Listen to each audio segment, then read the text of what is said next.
दूर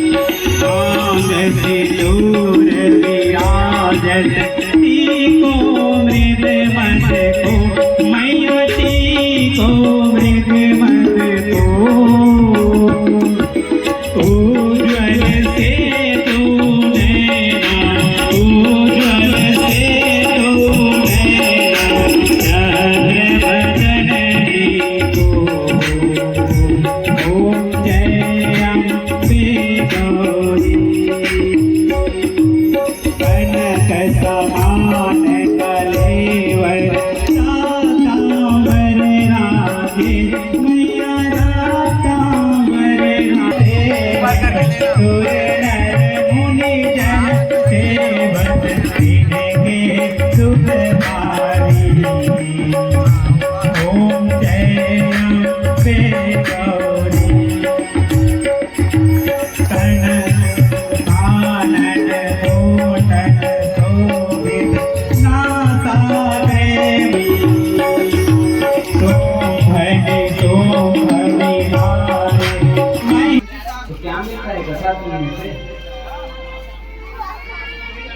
श्रीमद् देवी भागवत कथा में लिखा गया है अपुत्रो लभते को जोरदार कथाएं हैं।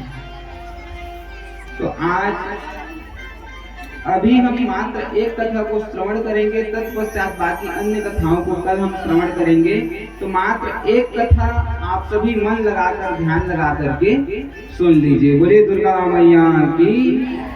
तो एक समय की बात है, नैमिषारण्य तीर्थ में 88,000 ऋषि एक जगह बैठे हुए थे और विचार विमर्श कर रहे थे कि अब घोर कलयुग का आगमन होने वाला है और कलयुग में जितने भी मनुष्य हैं सभी मनुष्यों का मन पाप कर्म में अधिक और पुण्य कर्म में कम लगेगा।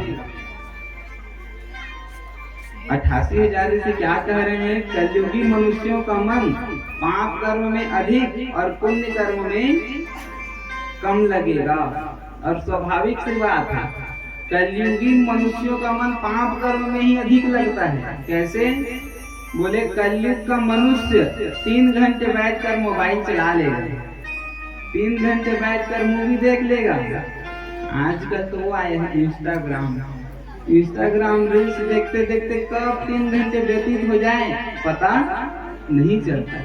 लेकिन उसी कलयुगी मनुष्य को कहो कि तुम 3 घंटे बैठकर भगवान की पूजा करो, 3 घंटे बैठकर भगवान की कथा सुनो, उसका ध्यान भटक जाता, उसका मन कथा में नहीं लगता। ये कलयुग का प्रभाव है, क्योंकि कलयुगी मनुष्यों का मन पाप कर्म में अधिक और पुण्य कर्म में कम लगता है।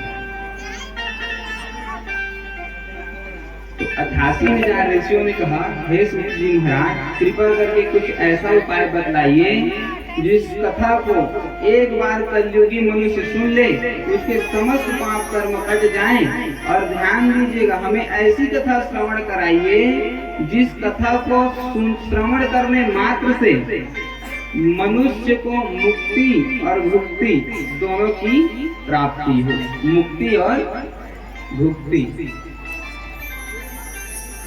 और जैसे ही मुक्ति और भुक्ति की बात कही, तुरंत सूत जी महाराज को श्रीमद् देवी भागवत कथा की याद आ गई।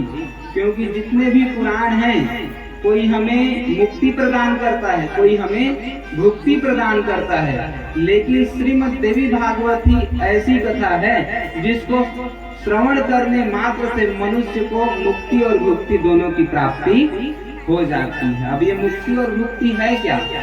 बोले मुक्ति ये कि जब हमारी मृत्यु होगी तो आवागमन से छुट्टी, सीधे भगवान के धाम को हम वास करेंगे। और भुक्ति अर्थात जब तक जीवन है तब तक जितने भी संसारी वस्तु हैं, जितने भी मनवांछित इच्छा है, सब हमारी पूर्ण होती है। तब जब हम कथा श्रवण कर लेते हैं तब। बोलिए दुर्गा मैया की। भागवत की महात्मा की कथा है। तो ये जो 17 जी नाम के राजा थे वो सूर्यदेव के अनन्य भक्त थे। किसके भक्त थे? सूर्यदेव से। रोज सूर्यदेव की पूजा करते थे, रोज सूर्यदेव को अर्घ देते थे, नमस्कार करते थे। और सच ये है, प्रत्येक मनुष्य को सूर्यदेव की पूजा करनी चाहिए, क्योंकि सूर्यदेव जितने भी देवी देवता हैं, सब देवताओं में सूर्यदेव जल्दी प्रसन्न होने वाले देवता हैं। सूर्यदेव अति जल्दी प्रसन्न हो जाते हैं। और देवी भागवत में एक नहीं कई बार हम सूर्यदेव की कथा श्रवण करेंगे, तब हमें पता चलेगा कि सूर्यदेव की पूजा करने से क्या क्या फल प्राप्त होता है। तो हम कह रहे हैं प्रत्येक मनुष्य को सूर्यदेव की पूजा करनी चाहिए। क्यों? क्योंकि सूर्यदेव जल्दी प्रसन्न होते हैं, पहला कारण। और दूसरा कारण, सूर्यदेव की पूजा सबसे सस्ती पूजा है। सबसे सस्ती पूजा कैसे है? बोले ब्राह्मण की आवश्यकता नहीं है, और ब्राह्मण की आवश्यकता नहीं सूर्यदेव की पूजा में, मतलब दक्षिणा से रहित पूजा। बस सूर्यदेव को जल अर्पित कर दो और नमस्कार कर दो, सूर्यदेव प्रसन्न। और सत्राजित को एक मणि प्रदान करी, उस मणि का नाम था श्यामंतक। क्या मणि? श्यामंतक मणि प्रदान करी। और सूर्यदेव कहते हैं कि हे सत्राजित, मैं तुम पर बड़ा प्रसन्न हूँ, इस मणि को मैं तुम्हें प्रदान करता हूँ।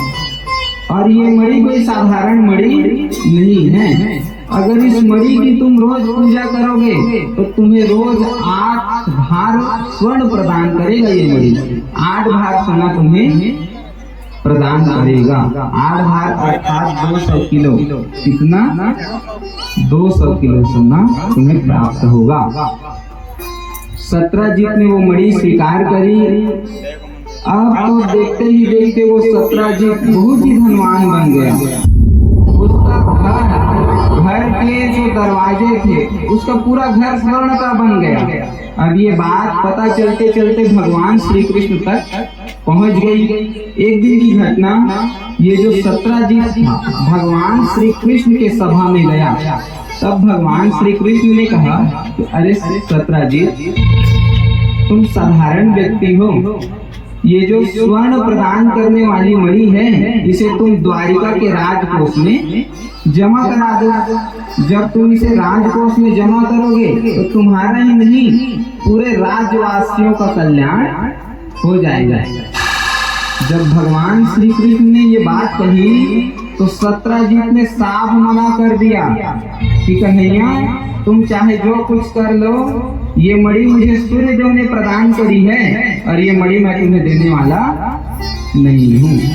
कन्हैया ने कहा, अरे सत्राजित, अगर नहीं देना चाहता तो मत दे, हम जबरदस्ती थोड़ी ना करेंगे। ऐसा कह करके भगवान श्री कृष्ण वहां से चले गए और सत्राजित पुनः अपने घर की ओर आ गया। बोले कृष्ण कन्हैया लाल की। और एक बार जोर से बोले क्या? और जोर से बोलिए। सिंदूरस वाले जल्दी सो जाते हैं क्या? हाँ? कई लोगों को नींद लग रहा है, ऐसे लग रहा है। बस थोड़ी देर और कथा श्रवण कर लीजिए और एक बार सभी जोर से बोलिए क्या?